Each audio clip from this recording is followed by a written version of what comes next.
आज एक चूक आणि स्वराज्याच्या माथी पहिला पराभव. जबाबदारी कोणाची? माझी जबाबदारी माझी. महाराज, जर पराभव झाला तर तलवार तुमच्या पायाशी ठेवून कराडात जाऊन शेती करेन मी. महाराज, मला असं वाटतंय की नुकताच राज्याभिषेक झालाय, त्यामुळे ही असली मोहीम उगाच राबवायला नको. का? पंचांगात मुहूर्त नाहीये का?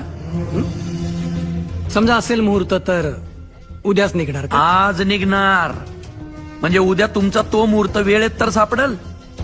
मोहिमा राबवताना सरसेनापतीची नाही, राजांची इच्छा हवी. का नसेल आमची इच्छा? का नसेल आमची इच्छा? अनाजीपंत स्वराज्य चालतं ते अशा धाडसी मोहिमांच्या जीवावरच, कळलं? दरबारातील गप्पांवर नाही.